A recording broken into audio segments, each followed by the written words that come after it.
Hello दोस्तों, आपका स्वागत है एक बार फिर से आपके अपने चैनल बिना से स्टडी यूपी बोर्ड में। तो दोस्तों आज का हमारा टॉपिक है क्लास 12 बायोलॉजी के महत्वपूर्ण टिप्पणी बोर्ड एग्जाम के लिए जो हमारे बोर्ड एग्जाम में लगातार से आ रहे हैं। तो आज की वीडियो में हम सभी टिप्पणियों को जानेंगे जो हमारे बोर्ड एग्जाम में आते हैं।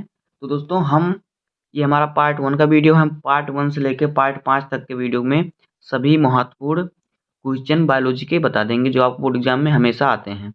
तो वीडियो में लास्ट तक बनी रहिएगा। ये हमारा पार्ट 1 का वीडियो है और आपको धीरे धीरे सभी वीडियो मिलता रहेगा। तो आइए वीडियो को स्टार्ट करते हैं, देखते हैं ये हमारा पार्ट 1 के वीडियो में हमारा कौन सा क्वेश्चन है। देखिए क्वेश्चन हमारा क्या है। पहला, द्विनिषेचन पर संक्षिप्त टिप्पणी लिखिए। इस प्रकार से हमारा क्वेश्चन आएगा या फिर इस प्रकार से आ सकता है कि द्विनिषेचन क्या है समझाइए, या फिर आ सकता है त्रिसंलयन क्या है, दोहरा निषेचन क्या है। तो इस प्रकार से हमारा क्वेश्चन आ सकता है। तो आइए देखते हैं इसका आंसर क्या होगा। देखिए, पराग नलिका में उपस्थित दोनों नर केंद्रक नर युग्मक की तरह कार्य करते हैं। जो हमारा पुष्पीय पौधों में नराग पराग नलिका होती है उसमें दो नर केंद्रक होते हैं। एक नर केंद्रक तथा दूसरा नर युग्मक की तरह कार्य करते हैं जो दोनों नर केंद्रक होते हैं। और देखिए, और भ्रूण कोश में पहुंचने के बाद इनमें से एक नर युग्मक वास्तविक मादा युग्मक के अंदर प्रवेश करके केंद्रक के साथ संलग्न हो जाता है। जो नर युग्मक है उनमें से एक नर युग्मक जो हमारा है वो क्या करता है, वो मादा के अंड कोशिका में, जिसे हम मादा युग्मक कहते हैं, अंड कोशिका में अंदर प्रवेश करके केंद्रक के साथ संलग्न हो जाता है। पहला तो यहाँ पे हो गया एक। और दूसरा नर युग्मक दो ध्रुवीय केंद्रकों द्वारा बने द्वितीयक केंद्रक की ओर पहुंचकर उसे निषेचित करता है। जो दूसरा हमारा केंद्रक है, नर युग्मक है, वो क्या करता है, दो ध्रुवीय केंद्रकों द्वारा बने द्वितीयक केंद्रक की ओर पहुंचकर उसे निषेचित करता है।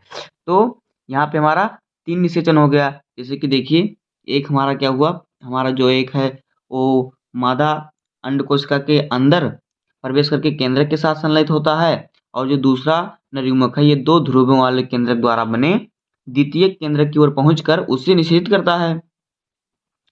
तो इस क्रिया को ही क्या कहते हैं, त्रिसंलयन कहते हैं क्योंकि देखिए यहाँ पे 3 बार संलग्न हो रहा है।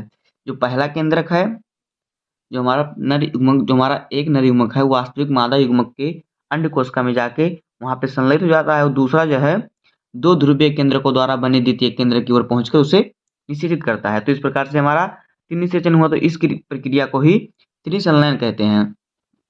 और देखिए, यहाँ पर एक ही भ्रूणकोश में 2 संतान उत्पन्न होते हैं। जब ये प्रक्रिया होती है तो इसमें एक ही भ्रूण के कोश में जो होते हैं 2 संतान उत्पन्न होते हैं।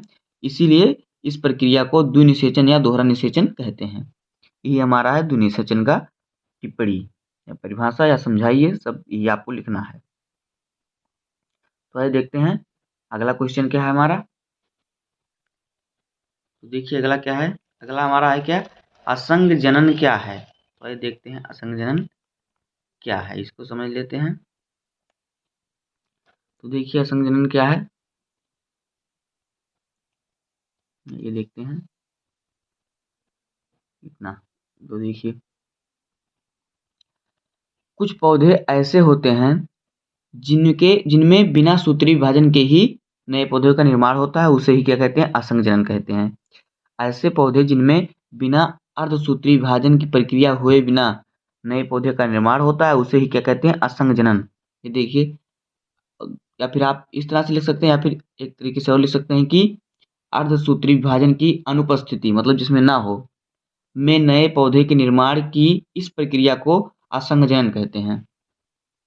तो अगर आपका लॉन्ग में आएगा तो आप दोनों लिख सकते हैं, शॉर्ट में आएगा तो आप कोई एक लिख सकते हैं, या तो इतना ही लिख सकते हैं कि कुछ पौधे ऐसे होते हैं जिनमें बिना अर्धसूत्री विभाजन के ही नए पौधे का निर्माण होता है, इसे असंजनन कहते हैं।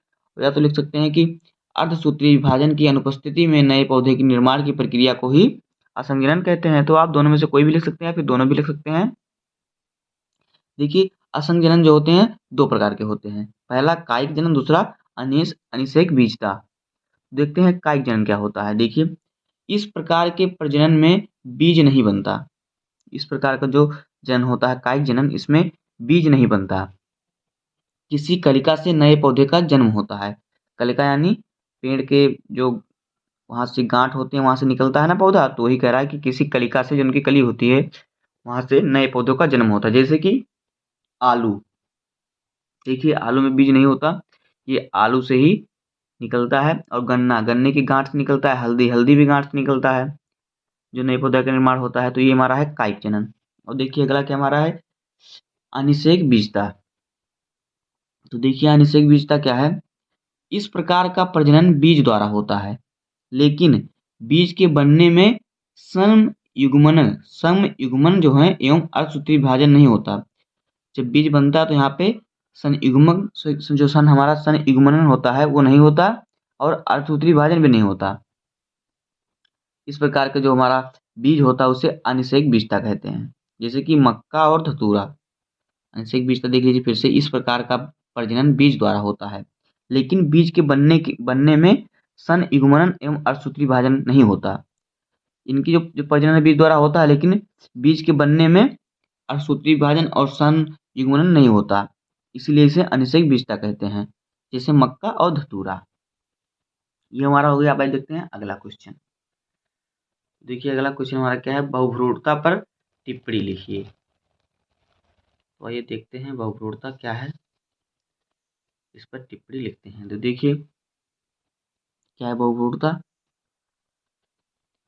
प्रायः एक बीजांड या बीज में एक ही भ्रूण होता है, लेकिन जब एक बीजांड या बीज में एक से अधिक भ्रूण उत्पन्न होता है तो उसे बहुभ्रूणता कहते हैं। देखिए क्या कह रहा है कि प्रायः एक बीजांड या एक बीज, मतलब जो हमारा बीज होता है उनमें से, मान लीजिए हमारा कोई किसी भी पौधे का बीज है, हमने इसको जमीन में बो दिया, तो इसमें से एक ही पौधा तो निकलता है, प्रायः एक ही पौधा निकलता है ना।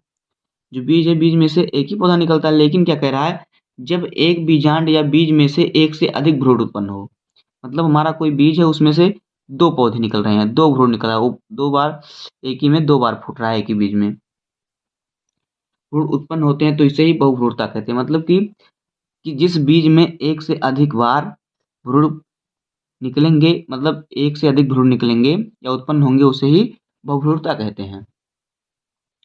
अनावृतबीजी पौधों में यह घटना अधिक होती है।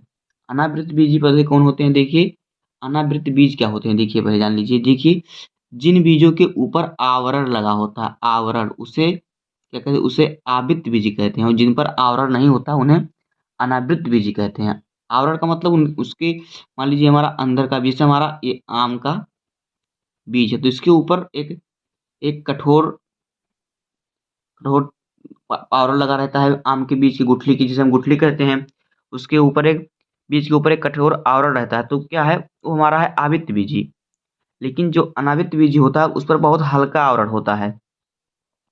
जैसे कि देख लीजिए आप, जैसे कि आप मान लीजिए जो हमारा सरपुतिया होता है उसका लीजिए, कद्दू का देख लीजिए, इस सब पे जो होता है हमारा क्या होता है, हल्का आवरण होता है।